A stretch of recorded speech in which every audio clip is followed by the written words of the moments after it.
It's Ivy Slater, and you're listening to Her Success Story podcast, a show where gutsy businesswomen share their success journey. Hi,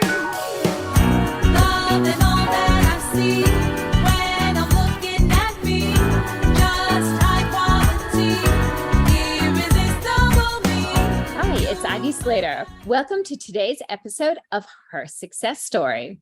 So I have a dynamic and inspirational woman today. Carol Cox is the founder and CEO of Speaking Your Brand.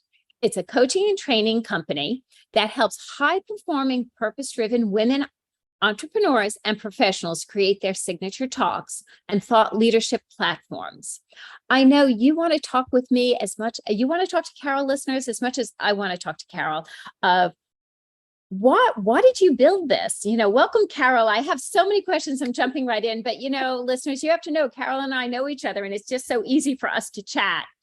Share with our listeners, how this company Speaking Your Brand got started and why this was important to you to start. Okay, so I will preface this by saying that the reason I thought I started it in 2015 actually ended up being not the reason, which I did not discover until last year. So 6 years into the business. Okay. So, well, congratulations. At least you discovered it, right? Yes. And it's going to seem so obvious once I share it, but that's just the way things are. This is actually my third business. I love being an entrepreneur. The first two businesses were in the technology space, so software development, web development. And then in about 2012, 2013, kind of got burned out on tech and programming and wanted to do something else. My master's degree is in history. I love learning about people and their stories. And so I decided to start a new business. And I was thinking, well, what would be a good business to start? I want to work with women and I want to work, kind of more like face to face and talk to them instead of building computer code. And I had remembered, so I was brainstorming different business ideas. And I remember that people always told me they enjoyed my presentations. I was a great speaker. I had been on the speaking circuit for the probably other businesses quite a bit. And so I thought, okay, let me start Speaking Your Brand to help women with their public speaking. I had a business niche. I had a clear offer. I had experience in it. Check, right? Check the boxes going down. What do you need? Oh, do we have a niche market, right? Do we have it? We have experience. Okay, so you checked all the boxes. Yes. And it was great. I loved working, with our clients and developed frameworks and processes as the years went on. And then last year, I was delivering a keynote. So at my first in-person, since the start of the pandemic last fall, super excited to get back to in-person, a little rusty, but it went all right. And I was delivering it and I was talking about finding your purpose and when you face resistance to your purpose, which I had that experience back in a different part of my career, which we can talk about in a little bit. And as I sat there sharing the story and the lessons that I learned from the story about purpose and resistance, I said out loud, oh, that's why I started Speaking Your Brand, to give myself the community and the support for other women who are out there using their voice in a public way so that when they get the backlash that I had gotten back 10 years plus, that they have a place to go to. And I didn't realize that I had ended up building that kind of subconsciously all those years. So what is it about women is there a challenge about us speaking out? What goes on here? Yeah. The patriarchy, if you want to sum it up in one word, but really, and I'm saying that, laughingly, but it actually is the reason. As women, we grow up in this society, in this culture, and we are very much socialized, both consciously and subconsciously, that our opinions are not taken as valuable as men's. That's what it means to live in a patriarchy. That we are seen almost as second-class citizens, and with the recent Supreme Court decision, we are pretty much been told that we are second-class citizens, a whole lot there. And so, but we grow up also having a backlash when we do speak up, whether we're in middle school and high school, and we speak up in class, and maybe things don't go well, or maybe we speak out in a friend group, maybe we get involved in college, in a club, or in politics, maybe we're in the workplace, and either we don't get listened to or we face backlash or criticism or some type of penalty when we do speak out. So that can happen to us personally. But when we see other women that it happens to, women in politics, women in business, women in leadership, and we see them have that backlash and criticism, it makes us less likely to want to do it, because we say, well, why am I going to put myself into that situation? But yeah, I know, Ivy, you have the same belief that I do. We absolutely need to, because that's how we're going to make progress. Right. And it happens to be so true, because as you're, listeners, if you could only see inside my brain sometimes, as Carol is sharing, I'm thinking of experiences. I'm thinking of leaders that have spoken out and, has been shut down as women. I'm thinking of experiences in my life of times I have been shut down or felt uncomfortable, and there was residual effects. So I didn't try again. And it's so true. Sometimes I say, why do women and men, and there's that famous book that goes, women are from Mars, men are from Venus, right? Did I get that right? Men are from Mars, women are from Venus. I knew I was backwards. I truly said, is one of the most brilliant things is we are different. We think differently. We evaluate ourselves differently. And so when you're working with your clients and you're helping women speak out, what are some in building a business for you today based on this revelation in the past year? How has that revelation transformed your business, or has it? That's an interesting question, Ivy. I don't feel like it has actually transformed the business, because the business was doing this all along. It was just that it was unconscious to me. So the business still looks the same as it did a year ago or 2 years ago, as far as the work that we do and our mission and why we do it. It's just that I didn't have that kind of epiphany, that aha moment about it. And so I will say this though, because I had that aha moment sharing that story in that keynote, I'm even more of an advocate and a believer of how important it is for women to share their stories, and not just share their stories in journaling. So journaling is great, therapy is great, one-on-one coaching is great, but actually to share our stories with our audiences, with more than one person at a time, because I really believe that it's through the act of public speaking that we build our confidence and our clarity, but also how we then role model that for other women who see us. And I think it hits a very important nail in the head of role modeling for other women, and how important it is for women to speak out with confidence, even sometimes when we don't feel that confidence, but to speak out with confidence, because it sets that role model. What do you see in the work you do with your clients, and has anything surprised you in working with women overall? Well, I think maybe that what doesn't surprise me, it surprises them, that how brilliant they are and how much they have to add to the conversations that are going on in their industry. So I'm a big proponent of, thinking about, like, what is your thought leadership message? What is the bigger thing that you want, your bigger idea that you want to share in the world? What is that counterintuitive take or that angle you have for your topic in your industry? And as we work with women, they start developing their thought leadership, I think it surprises them that they have a lot more to say than they realize that they did. And it's so true, because I think it's so important that women are speaking out. And, I always see like the importance for other women and for the children we're raising, for them to see us as parents and women who speak out and speak in our belief system. How have you built your business, as far as, I know that's a broad question, I'll narrow this one down. In building your business over the last several years, what have you learned about building it that was different about them building the tech businesses you built prior? Oh yeah. Okay. Well, so many mistakes I made in the first two businesses that gave me a lot of lessons that I did not necessarily have to make those mistakes in the third business. I would say that, let me start with the commonalities first, and maybe that will then lead me to the differences. So commonality has been relationships, for sure. I think about the clients that we had in the tech businesses, they came from networking, from referrals, from personal relationships, from nurturing those relationships and then getting repeat business from them. The same thing has happened with speaking your brand. The relationships have been so incredibly meaningful, not meaningful to me personally, but then also professionally. So that has been the same. Sales.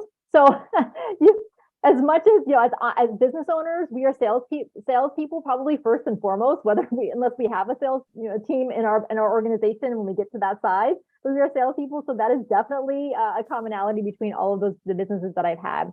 I would say the difference is that with the technology businesses, it was, okay, here we go. So when we built the tech systems that we were using, we coded it ourselves, myself and my husband. So we were basically responsible for all of the code because we knew how it all worked. And these systems were large, Fortune 500 companies. That's who we built these systems for. They were large, complex systems, but we knew them because we had built them.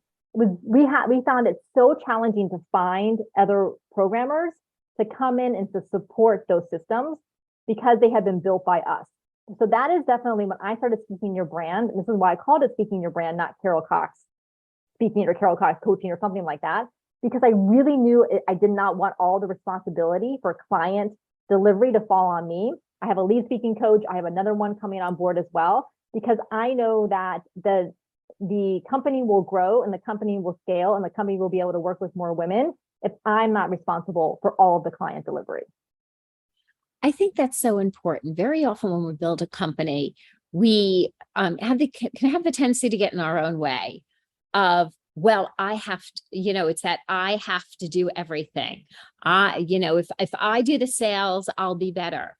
If I do all the delivery, coaching, consulting, training, my clients will have a better experience. If I do I have to do this, I have to do this, I have to do this. And I think, it's so important to let go and build a company versus a person. And if you're building a company, the people you're bringing in have their special sweet spots in making a difference. And then your clients have double to triple, right, results because they're seeing and they're learning from a different perspective. Because Carol, you're resonating with me because there's no right way to go out and do certain things, but it's adapting a philosophy, a methodology, and then creating your way with it. Yes. And so after working with probably about a dozen clients early on, I realized that, I was asking them all similar questions and kind of trying to get certain information from them as I was helping them with their talks. So I turned that into a framework. So now, so our speaking coaches learn that framework. We teach it to our clients, or we work with the framework with them. And so for those of you listening, if you think about, for your own businesses, if you feel like you're the only person who can do client delivery because everything's in your head, well, I would encourage you to find a way to get it out of your head and into some sort of framework or process, so then that other people on your team and your clients can benefit from it. I must ask, in doing all the speaking that you do, what was one of the most impactful personal experiences for you? Oh, okay. So, the one I mentioned last fall, the keynote where I had that epiphany, was definitely a positive, impactful speaking experience. Love a good epiphany. Yeah, it literally was love a good epiphany. You could see the little light bulb over my head, like in the cartoons. I know exactly that feeling. Yeah. All right. So that one was definitely positive. I would say that one of the more other impactful ones is back in 2010. So this is actually when I had the tech marketing business. I was invited to speak at an internet conference in Orlando, Florida, which is where I live. And so I went to speak at that conference, and I hadn't been much on the speaking circuit in Orlando at that time. And so I spoke at that conference, and there were two other women speaking there at the same time. So we were at the speaker's table and we got to know each other, and we are actually still friends today, 12 years later. I just saw them a few weeks ago. But from that very one speaking engagement that I said yes to, and that I did, I probably got a dozen other speaking engagements just from those two women, because they also ran events and conferences. And so for the next few years, that's what I did, so many of them, which is so beneficial for me, and personally, but also to my business. And it all came to just that one, saying yes to that one conference. So what do you say to a woman who says, yeah, somebody else can speak up for me. I'm good at what I do. I'm going to stay in my lane. Why should a woman as uncomfortable as it can be, speak up and speak out. Oh, yeah. And I'm hesitant to tell people to do anything that they don't really want to do. Like really, like I don't want to bungee jump, and someone could sit here and tell me all the positive reasons to bungee jump, how I'm going to grow and, personally and all. And so, okay, I will say this. For those of you listening, if you want to do public speaking, you have an inclination for it, maybe you've done some in the past, maybe you enjoyed it, but you think it could be better, or maybe you haven't done much of it, whatever it happens to be. I would just say that the benefits of how you will personally grow, much less the benefits it will do for your business, brand awareness, brand building, lead generation, all of that, but how you will grow as a person and as a woman from taking the stage, talking to an audience, knowing that you're going to be nervous, knowing that you're going to be worried about how am I going to remember what I'm supposed to say? How is the audience going to react? But you learn so much about yourself. You build confidence. And then also I feel like what I have learned is non-attachment. So I can't attach myself to how particular people in the audience choose to listen or not listen, choose to receive the message or not receive the message. Of course, I want to do a good job for the audience and I want to provide value to them, but I also know that I can't maybe this goes back to my whole thing, like I can't make someone in the audience do something or feel something or act a certain way just because I tell them something. Maybe they'll act on it that day, maybe it'll be a month from now, a year from now, or 10 years from now, and it's not up for me to decide that for the audience. I love that. And, there's a thing to releasing attachment, right? And if you get a gift, it's an art form. And as in any art form, it does take practice, and that I think is one of the most brilliant things and is so true. And I remember when you were sharing that piece, it literally brought to mind a day I was taking the stage and my husband came out to watch me speak. It was a group of, it was a real estate convention, and it wasn't a plane ride away type of thing. Got it? So he's like, yeah, come and look. We have some friends in the area. We'll go for dinner after. We'll be listless. And he was like, well, what happens if? And what happens if? And I'm like, you need to step out, go buy my books, create some sales and book sales. I'm going to do my thing, and it's going to be fine. And, I centered myself, as I always do before I take a stage. And I thought about, if somebody can take away one thing from me showing up here today, and whatever that one thing is, and it took, because there was that personal distraction, it took the moment to recenter and release that attachment, and not take in whatever is going on, and say, if somebody is going to take one thing.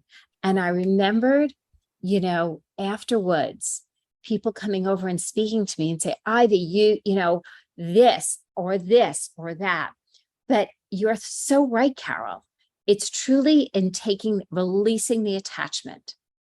That is brilliant. Yes. And someone once said it to me, that it's allowing the other person to have the experience that they need to have in that moment. I know as a speaker, we're standing on the stage and maybe we see someone in the audience who's on their phone, and it seems like, oh, they're bored. They don't care about what I'm saying. They're being, rude or what have you, but you don't know, maybe their child had just had an emergency and they're texting to try to figure out what's going on. So that's why it's non-judgment, it's non-attachment, and letting each person have the experience that they need to have. And it's true, because somebody once came up to me afterwards and they opened their phone and said, when you said, right. And they were actually taking notes, because people take notes on their phone. In the women leaders you've helped own their voice, speak their brand, okay, what is the greatest transformation you've seen? So the one who comes to mind is a client of mine. Her name is Tammy Lally. She spoke at TEDx Orlando in 2017, and she talked about money shame. Just like Brene Brown really set the stage to talk about shame and vulnerability. Well, my client, Tammy, saw that there was this gap that we weren't talking about money shame and what it could do to us. And sadly, Tammy had a very tragic family story that had happened to her and she had been a financial advisor, so she has been around money and educated about money her entire adult life. But she realized after this tragic family member, what happened to him, that she had grown up and her family had grown up with this idea of money shame. So she took the TEDx Orlando stage and in less than 10 minutes told the story of what had happened and then how she connected it to her bigger idea of money shame. It was so personal and so vulnerable and so real that her TEDx talk now has over 2 million views, which is pretty rare for TEDx talks. Most will get a few thousand views, maybe 10 or 20,000 is great. So hers really took off because she was willing to go there, to be super vulnerable. And if you go and on her TED page where they used to have comments from people who would watch it, there was one person who commented and said something like, "You spoke a truth that I was never able to verbalize for myself." And that's what I believe, that as speakers, that's where our power comes in. When we share our own personal stories and are willing to go deep with them, we verbalize for our audiences what they can't verbalize for themselves. And that oftentimes results in so much healing and growth for them, in addition to how much it provides for us. I love that. Carol, that's a story that brings tears to my eyes, seriously, because when we look at the ripple impact of that is huge and massive. And it takes some guts to do that. Yes, it does. I mean, Tammy worked for months on that. We worked closely. She would walk the beach to memorize her talk. I mean, she poured hours and hours, and she got up on that stage. And I encourage listeners to go Google it. Just do Tammy Lally, Lally, TED Talk, and you'll find it. And she starts her talk, and then she gets to a point early on in the story where she chokes up. She pauses, just takes a breath, because it's hard. And then she continued because she knew the impact that she could have, and she did it. But it wasn't easy, for sure. It took a lot of courage for her to do that. And it has, transformed so many people who watched it, but also she's a money coach. So, people from all around the world contact her now because they want to figure out how to help themselves. And of course, now she's the person that they go to. I love that. Carol Cox, thank you so much for joining me here today on Her Success Story. Please share with our listeners how they can continue to follow you, reach out to you, and learn from you. Thank you so much, Ivy, for having me on. My podcast is called Speaking Your Brand. So if you enjoy listening to podcasts like the one you're listening to now, you can find my podcast. And we have almost 300 episodes of things related to women speaking out, public speaking, thought leadership, and so on. And then I mostly hang out on LinkedIn, just like Ivy does. So you can find me on LinkedIn. And then my website is speakingyourbrand.com. I love it. Listeners, take a moment. If you showed up here today, which you did, to listen, say, what did I take away from showing up? What was that one thing that resonated with me? And then make a note of that. Feel free to put it right in the show notes if you're comfortable with it. And say, what is the action you're going to take from showing up? So it's not just about listening. It's always about the action that drives your success. Thank you for joining us, and see you next week on more great episodes of Her Success Story.